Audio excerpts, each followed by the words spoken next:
आज हम कक्षा 10वीं में नया चैप्टर स्टार्ट करेंगे बोल रहे थे। चैप्टर अध्याय 9 को स्टार्ट कर रहे हैं, जो चैप्टर का नाम है धातु एवं धातु कर।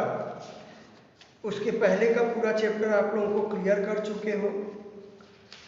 तो धातु एवं धातु कर में हम धातु के बारे में पढ़ेंगे और धातु कर्म में हम धातु कैसे प्राप्त करते हैं अयस्क वगैरह से, उसके बारे में पढ़ेंगे। अयस्क से धातु निकालना धातु कर्म कहलाता है, प्राप्त करना। तो सबसे पहले हम बात करेंगे, जो कि बुक में क्वेश्चन तो है नहीं, बात धातु क्या है। दो चीजों का चर्चा करते हो आप लोग, धातु और अधातु।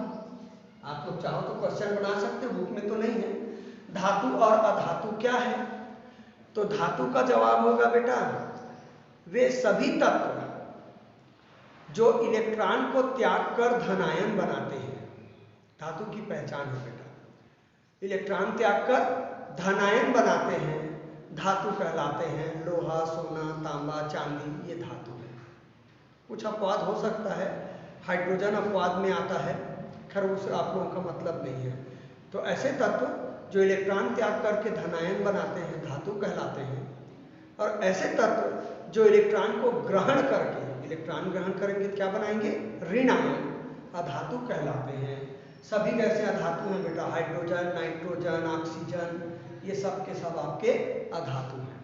इलेक्ट्रॉन त्याग करके धनायन बनाए वो धातु, और इलेक्ट्रॉन ग्रहण करके ऋणायन बनाए वो अधातु। ठीक है। अब हम धातु के बारे में कुछ चर्चा करेंगे कि जैसे धातु वायु के संपर्क में आता है तो आप देखते हैं जनरली धातु की चमक फीकी पड़ जाती है। लोहा भी बहुत देर तक वायु नमी में पड़ा रहता है, धुंधलापन आ जाता है, लालिमा आ जाती है। चांदी भी आप काली पड़ जाती है, देखे हो। तांबे का बर्तन होगा, उसको भी देखो, उसकी चमक धीरे धीरे समाप्त हो जाती है। तो कोई भी धातु जब वायु के संपर्क में आती है तो उसकी चमक धीमी पड़ जाती है। इसका सबसे बढ़िया कारण यह है कि कोई भी धातु जब ऑक्सीजन के संपर्क में, वायु मतलब ऑक्सीजन आती है, तो वो ऑक्साइड बना लेती है।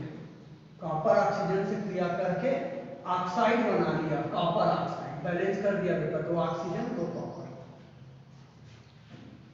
और वो उसकी सतह मलिन पड़ जाती है। क्या ये है?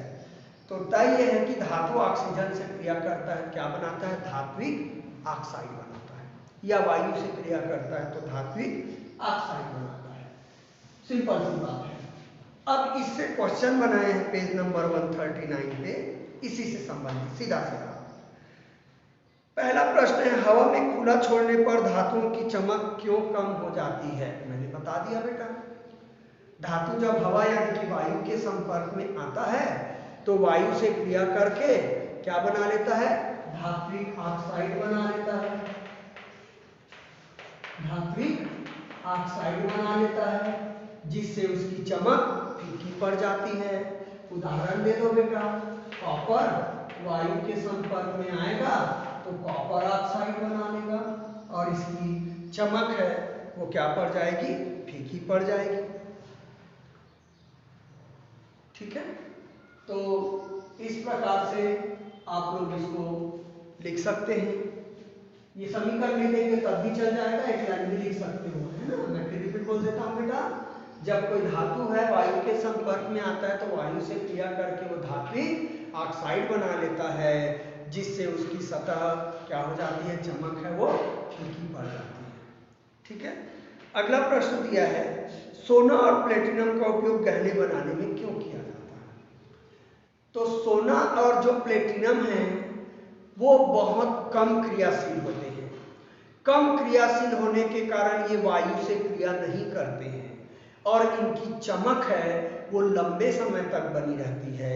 इसलिए सोना और प्लेटिनम का उपयोग गहने बनाने के लिए किया जाता है। मैं रिपीट बोल रहा हूँ, सोना प्लेटिनम जैसी धातु है वो बहुत ही कम क्रियाशील होती हैं। ठीक है। ये वायु के संपर्क में आता है तो आसानी से वायु से क्रिया नहीं करता है। तो जब ये वायु से क्रिया नहीं कर रहे हैं तो ये इसकी चमक है वो फीकी नहीं पड़ेगी, और चमक फीकी नहीं पड़ेगी इसलिए सोना और प्लेटिनम का क्या बनाया जाता है, गहना बनाया जाता है। क्लियर।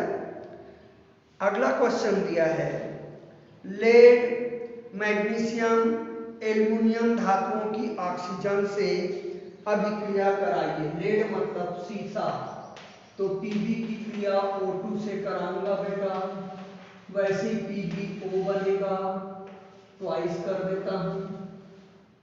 ठीक है आप लोगों का लेड की क्रिया हो गया। दूसरा बोला है बेटा मैग्नीशियम की क्रिया, मैग्नीशियम की क्रिया भी ऑक्सीजन से कराऊंगा तो ये MgO बनाएगा, इसको भी सेम तरीके से कर देता हूं। अब एल्युमिनियम की क्रिया मैं ऑक्सीजन से कराऊंगा तो ये Al2O3 बनेगा।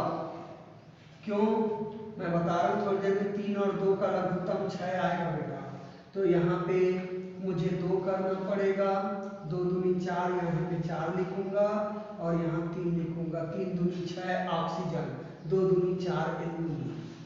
ये तीनों समीकरण हो गए क्रिया वाले। अब बात यह है कि इसको ऐसे कैसे लिखा हूं, तो ये संयोजकता की बात है बेटा। लेड की संयोजकता 2 होती है, मतलब 2+। ऑक्सीजन के एक परमाणु में 2- होता है, तो 2+ और 2- सीधा आसानी से क्रिया किया हुआ है, PbO 2+, 2-। ऑक्सीजन O2 लिखना ही पड़ता है गैसीय अवस्था में, तो ये 2 बार है, इसको भी 2 बार कर दी, वही मैग्नीशियम वाला हाल है। एल्युमिनियम की संयोजकता 3 होती है, ऑक्सीजन की 2।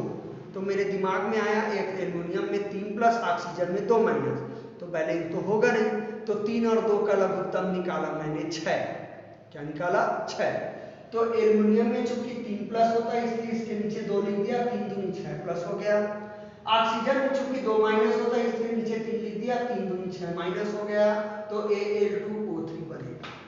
अब बैलेंस करना था मुझे, तो Al2 है तो यहाँ 2 करता तो बैलेंस नहीं होता, क्योंकि ऑक्सीजन O2 लिखा था बेटा, यहाँ 3 ऑक्सीजन है, तो 3 और 2 का लघुत्तम 6 होता है, मुझे 6 ऑक्सीजन चाहिए था, यहाँ 3 दूनी 6 ऑक्सीजन कर दिया, यहाँ भी 2 लिख दिया और यहाँ 2 दूनी 4। तो बड़ी क्लासेस में आप लोग और बहुत अच्छे से केमिस्ट्री पढ़ेंगे, यदि आप लोग साइंस लेंगे तो उसमें और ज़्यादा डिटेल होगा। ठीक है, तो ये आपका अभिक्रिया हो गया, तो ये तीनों प्रश्न हो गए। अब धातु जल से क्रिया करेगी, तो जैसे यहां भी बताया था वायु से क्रिया करती है, तो कुछ धातु तो आसानी से वायु से क्रिया कर लेती है, सोडियम, पोटेशियम, कॉपर वगैरह जो भी है, और कुछ आसानी से क्रिया नहीं करती है, सोना और क्या नाम था, प्लेटिनम। वैसे ही कुछ धातुएं हैं वो जल से बहुत जल्दी क्रिया करती हैं, जैसे कि लिथियम, सोडियम, पोटेशियम जैसे धातु क्रियाशील होते हैं, तो ये जल से बहुत जल्दी क्रिया कर लेती हैं, ठंडे जल से भी। कुछ धातुएं हैं वो ठंडे जल से क्रिया नहीं करते हैं, गर्म जल से क्रिया करते हैं, मतलब इनकी क्रियाशीलता होती है लेकिन मीडियम आकार तरीके से होती है। और कुछ धातु ऐसे होते हैं जो गर्म जल से भी क्रिया नहीं करते हैं, सीधा जल वाष्प से क्रिया करते हैं, एल्युमिनियम और लोहा जैसे। तो धातुएं जल से क्रिया करते हैं लेकिन अलग अलग क्रिया करते हैं। ठीक है, क्लियर है। तो मैं आप लोग पॉइंट बनाइए, प्रश्न बनाया हो ना हो बनाया बेटा मेरे तरफ से बना दीजिए। धातुओं की जल से क्रिया बताइए, ये प्रश्न हो गया बेटा। धातुओं की जल से क्रिया हमको समझाना है। ठीक है, तो पहला आ गए अपन लिथियम Li बेटा, सोडियम, पोटेशियम आदि धातु ठंडे जल से क्रिया करके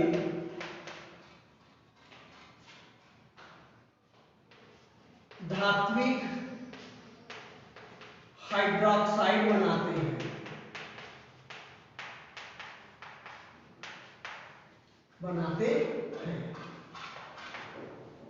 अब मैं लिथियम की क्रिया कराऊंगा जल से H2O से, तो बेटा ये बनाएगा LiOH, याद रखना है Li पे 1 प्लस OH पे 1 प्लस। Li की जगह सोडियम लोगे तब भी यही बनेगा NaOH, और K की जगह लोगे तो ये KOH बनेगा। मैं एक ही समीकरण बताऊंगा बेटा, बाकी आपकी मर्जी, समझना होगा, ठीक है। अब ये OH आया तो एक H बचा बेटा, तो एक H होता नहीं है, क्या होता है, हाइड्रोजन होता है। तो यहाँ पे मैं 2 करूंगा तो इसको 2 करना पड़ेगा, ये 2 बनेगा और ये H2 बनेगा, यानी कि हाइड्रोजन गैस मुक्त होती है। ठीक है आप लोगों का, इसमें लिख देता हूं, तथा H2 गैस मुक्त होती है। इसको ऑब्जेक्टिव के लिए भी याद कर लेना बेटा। धातु जल से क्रिया करते हैं तो हाइड्रोक्साइड बनता है, धात्विक हाइड्रोक्साइड, और हाइड्रोजन गैस मुक्त होती है। ऊपर तीर का निशान किया मतलब उड़ जाती है गैस के रूप में। यहाँ Na करोगे सेम Li की जगह Na करके बन जाएगा सोडियम बेटा। वैसे पोटेशियम का जल से क्रिया बोला तो Li की जगह K कर देना। मैं बहुत सारा समीकरण नहीं दिखाऊंगा आप लोगों को, ठीक है आप लोगों का। अब दूसरा, कैल्शियम मैग्नीशियम समूह 2 वाले हैं, इसमें 2 प्लस होंगे बेटा, समूह 2 वाले मान के चलो, ठीक है। आदि धातु है, गर्म जल से क्रिया करेंगे, क्रिया करके वही बनाएगा बेटा धात्विक हाइड्रोक्साइड, धात्विक हाइड्रोक्साइड बनाते हैं, तथा H2 गैस मुक्त करते हैं। सेम तरीका बेटा। चलिए मैं ले लेता हूं कैल्शियम को, H2O से क्रिया कराऊंगा। इस चूंकि कैल्शियम पे 2 प्लस होते हैं, द्वितीय समूह का है, ये आपका 2 बार हो जाएगा। समूह में बताया हूं आप लोगों को रसायन में, OH 2 बार, तो ये 2 करना है बेटा, ठीक है। ये ठीक है, एक बार चल जाएगा, और यहाँ पे हाइड्रोजन मुक्त हो जाएगा। मैग्नीशियम बोलेगा Ca की जगह Mg ले लोगे और समीकरण कंप्लीट हो जाएगा। तो ये कैल्शियम हाइड्रोक्साइड बना आप लोगों का, ठीक है। ये 2H2O है, हाँ ये 2 है, चाप ठीक से घुमा नहीं है। अब हम 3 प्लस वाले पे आएंगे, जिसकी संयोजकता 1 होती है, सिंगल प्लस ऑक्सीकरण संख्या होती है, वो उसका ऐसा समीकरण, जिसकी संयोजकता 2 होती है उसका ऐसा समीकरण 3 वाला। तो 3 वाला जल वाष्प से क्रिया करेगा बेटा, और गर्म जल देना पड़ेगा।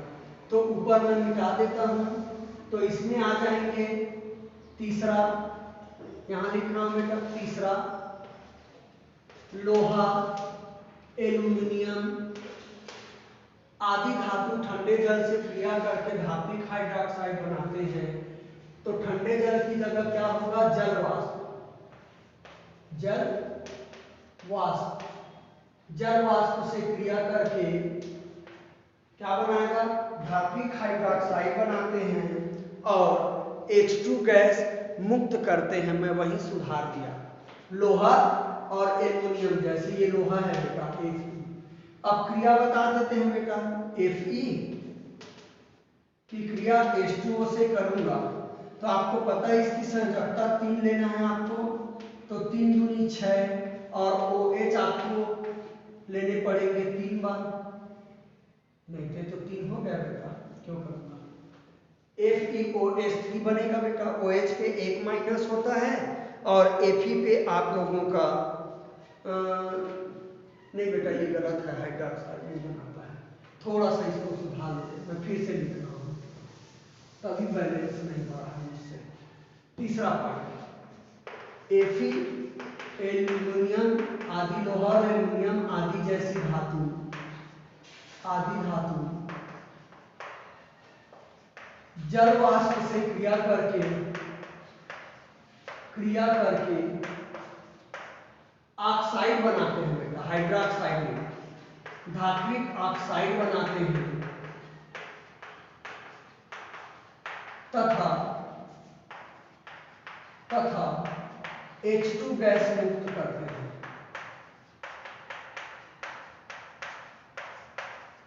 सब हाइड्रोजन गैस मुक्त करते हैं, लेकिन बाकी आपका हाइड्रोक्साइड बनाया था OH वाला H-, ये ऑक्साइड बनाता है बेटा। समीकरण में बना रहा हूं। Fe की क्रिया अपन H2O से कराएंगे, जल वाष्प का भी है, तो ये 3+ है तो Fe2 ऑक्सीजन ऑक्साइड बनाएगा, ऑक्सीजन पे 2 माइनस होता है 3। सेम तरीके से वैसे ही बैलेंस करेंगे, तो यहाँ 4 होगा बेटा, 3 ऑक्सीजन यहाँ 3 होगा और 3 हाइड्रोजन अणु निकल जाएंगे। एल्युमिनियम बोले तो यहाँ Al कर देंगे, ठीक है। तो ये कुछ रासायनिक समीकरण है, चूंकि ये केमिस्ट्री का हिस्सा है तो आप लोगों को देखने पड़ेंगे, ठीक है। उतना नहीं है, बाकी सब सरल है। हो गया। अब नीचे प्रश्न उत्तर है बेटा, पेज नंबर 140 पे कुछ प्रश्न उत्तर है। पहला, इन अभिक्रियाओं के समीकरण लिखो। कैल्शियम की जल के साथ क्रिया में लिखा डाला हूं, यही आएगा। दूसरा, लोहे की जल वाष्प से साथ क्रिया, ये लिखा दिया मैंने। ये दोनों आंसर आएंगे आपके बारी बारी से। कैल्शियम की जल से क्रिया और लोहे की जल वाष्प से क्रिया, ठीक है, गर्म जल से क्रिया है, तो यही दोनों समीकरण आएगा। आपकी मर्जी, चाहो तो समीकरण बस आप लिख सकते हो या हिंदी के साथ लिखोगे तब भी चल जाएगा। अब ये मैंने मिटा दिए। अब हम बात करते हैं इसी में क्या प्रश्न दिया हुआ है। एल्युमिनियम धातु की तनु हाइड्रोक्लोरिक अम्ल से क्रिया। तो एक बात मैं बता दूं बेटा, पहला बताया धातु वायु से क्रिया करता है, तो धातु वायु से क्रिया करता है तो वो ऑक्साइड बना लेता है, धात्विक ऑक्साइड, जिससे धातु की सतह मलिन हो जाती है, गंदा हो जाता है, उसकी चमक समाप्त हो जाती है।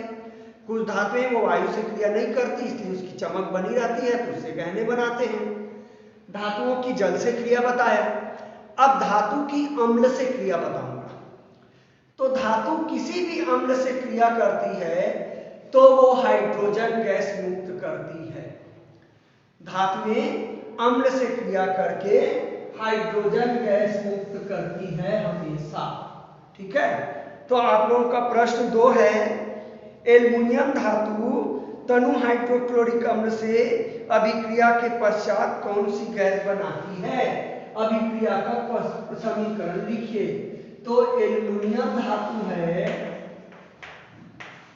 धातु तनु HCl हाइड्रोक्लोरिक अम्ल, हिंदी में बेटा हाइड्रोक्लोरिक अम्ल से क्रिया करके हाइड्रोजन गैस बनाती है। कोई भी धातु हो बेटा अम्ल से क्रिया करके हाइड्रोजन गैस बनाती है, ठीक है। तो एल्युमिनियम की क्रिया कराऊंगा मैं किससे? HCl से। मुझे पता है एल्युमिनियम पे 3+ होता है, क्लोरीन पे 1-, तो इसको इस प्रकार से करूंगा। तो यहाँ 3 है तो यहाँ 3 करूंगा, तो 3 करूंगा तो हाइड्रोजन नहीं बनेगा बेटा, 3 में H2 लिखूंगा, तो यहाँ 3 हाइड्रोजन करूंगा, इधर H2 लिखना पड़ेगा, तो 3 और 2 का लघुत्तम 6 होगा, तो 3H2 लिखूंगा, तो 3 दूनी 6 हाइड्रोजन हो गया। अब इसको 6 करोगे तो यहाँ 2 लिखना पड़ेगा, तो यहाँ 2 करके बैलेंस करेंगे। ये रहा आप लोगों का रासायनिक समीकरण आंसर के साथ, ठीक है। अगला क्वेश्चन दिया है, अम्लराज किसे कहते हैं? तो इसका आंसर जस्ट ऊपर लिखा हुआ है कोष्टक में, 3 भाग सांद्र HCl, प्रश्न के ऊपर में लिखा है बेटा नीचे, हाँ, 3 भाग सांद्र HCl तथा 1 भाग सांद्र HNO3 के मिश्रण को अम्लराज कहते हैं। लिखा देता हूं बेटा, 2 प्रकार का अम्ल का मिश्रण है, ठीक है। 3 भाग सांद्र HCl और 1 भाग सांद्र HNO3 मतलब नाइट्रिक अम्ल, ये हाइड्रोक्लोरिक अम्ल के मिश्रण को अम्लराज कहते हैं। अम्लराज कहते हैं। यह सोना और प्लेटिनम को अपने में घोल लेता है। एक लाइन और दिखा दिया, सोना प्लेटिनम जैसे कम क्रियाशील धातु को भी अपने में घोल लेता है, ये अम्लराज है। ठीक है, इस टेक्निक का उपयोग पहले सोना चांदी बेचने वाले लोग करते थे। ठीक है ना, पहले आदमी क्या करते हैं, धुलवाने दे देते थे सोना को, तो सोना धोने वाला क्या करता था, सोने का जो गहना है उसको अम्लराज में डुबा देता है, ऊपर का हिस्सा घुल जाएगा। कौन घुलेगा, सोना। सोना तो में चमक आ जाता था, लेकिन उसकी थोड़ी सी मात्रा क्या हो जाती थी, कम हो जाती थी। बाद में उससे लोग सोना को अलग कर लेते थे। तो ये आपका अम्लराज है, 3 भाग सांद्र HCl और 1 भाग आप लोगों का सांद्र HNO3 के मिश्रण को अपन क्या कहते हैं, अम्लराज कहते हैं। तो यहाँ पर का भी प्रश्न उत्तर आपका समाप्त हुआ। अब हम बात करेंगे, तो मैं 3 क्रिया बताया बेटा, धातु से वायु की क्रिया, धात्विक ऑक्साइड बनाता है, धातु की जल से क्रिया, धातु हाइड्रोक्साइड और अब बनता है और हाइड्रोजन गैस मुक्त होता है। लेकिन एल्युमिनियम और लोहा वो धात्विक ऑक्साइड बनाया था और हाइड्रोजन गैस मुक्त किया था, और कोई भी धातु अम्ल से क्रिया करके हाइड्रोजन गैस मुक्त करता है। ठीक है, हो गया।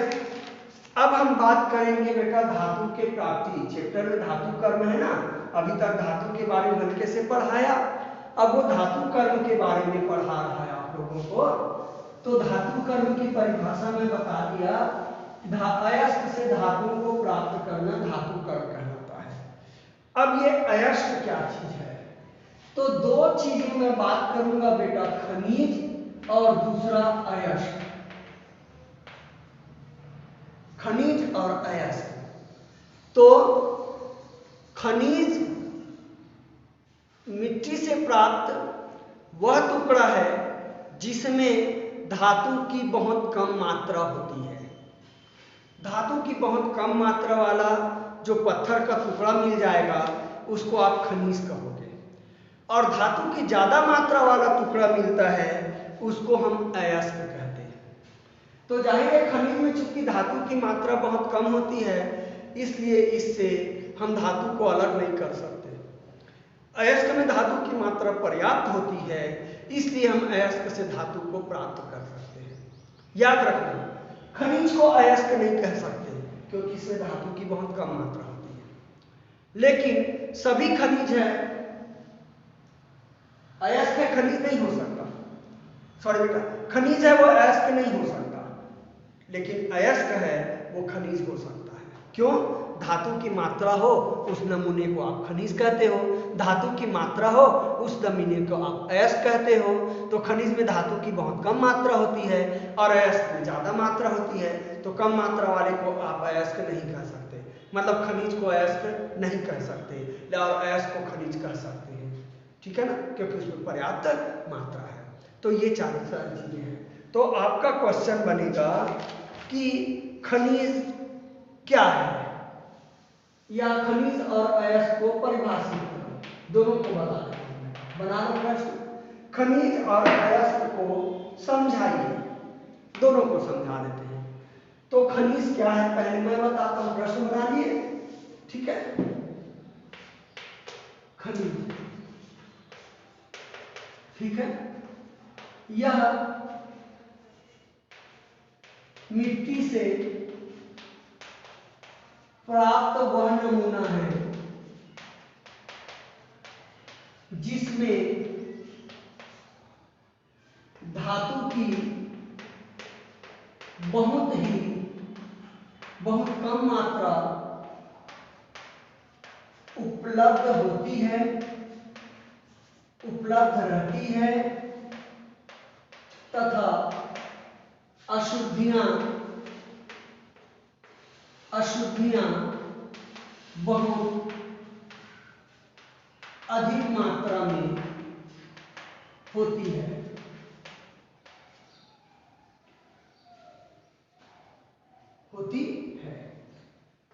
ठीक है, खनिज से धातु को अलग नहीं किया जा सकता।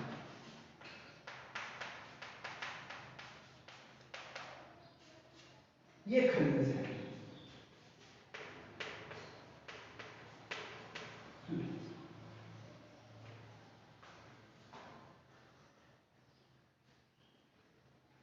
खनिज का उदाहरण आ जाएगा क्ले, मिट्टी है एक प्रकार की, चूने, और अभ्रक, ये खनिज के उदाहरण हैं। अब हम बात करेंगे अयस्क की। यह मिट्टी से प्राप्त वह नमूना है जिसमें धातु की अधिक मात्रा उपलब्ध रहती है तथा शुद्धियां बहुत कम मात्रा में होती है। जस्ट उल्टा, ठीक है। यह मिट्टी से प्राप्त वह नमूना है जिसमें क्या धातु अधिक मात्रा में उपलब्ध रहती है तथा अशुद्धियां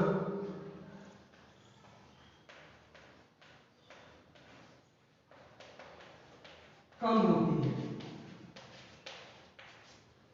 इससे धातु को अलग किया जा सकता है। अयस्क से धातु को अलग किया जा सकता है। हो गया। अब हम उदाहरण की बात करेंगे इसकी, ठीक है। तो इसकी उदाहरण में आपका आ जाएगा हेमेटाइट, यहां लिख रहा हूं बेटा, उदाहरण याद कर लेना। हेमेटाइट लोहे का अयस्क है। टाइट बॉक्साइट एल्युमिनियम का अयस्क है। हेमेटाइट ये ट है बेटा, हाँ। बॉक्साइट, मैग्नेटाइट भी होता है, तो मैं दो ही उदाहरण दिखाया हूं। हेमेटाइट, बॉक्साइट, ठीक है। अब आप लोगों को एक प्रश्न बनाना है, खनिज और अयस्क में अंतर लिखिए। खनिज और अयस्क में अंतर लिखिए। तो 4 अंतर बनेगा। 3 अंतर इसमें है। पहला अंतर क्या होगा, यह मिट्टी से प्राप्त वह नमूना है जिसमें धातु की बहुत कम धातु क्या लिख दिया, आधा बोला सही, वह नमूना जिसमें धातु की बहुत कम मात्रा उपलब्ध रहती है, ठीक तो है, जिसमें धातु की बहुत कम मात्रा उपलब्ध रहती है, यह उसमें आ जाएगा। यह मिट्टी से प्राप्त वह नमूना है जिसमें धातु अधिक मात्रा में उपलब्ध रहती है। हो गया एक अंतर। दूसरा अंतर, इसमें अशुद्धियां बहुत अधिक मात्रा में होती है, इसमें अशुद्धियां कम मात्रा में होती है। तीसरा अंतर, खनिज से धातु को अलग नहीं किया जा सकता, अयस्क से धातु को अलग किया जा सकता है। हो गया 3 अंतर।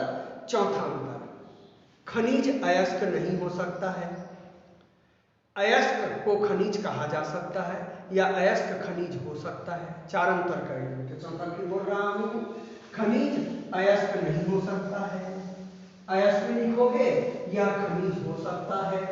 तो इस प्रकार से आप लोगों का 4 अंतर होगा।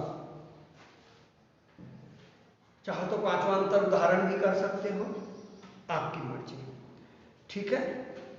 अब मैं बोला हूं, बात किया हूं किसके बारे में, खनिज और अयस्क के बारे में बात किया हूं, ठीक है।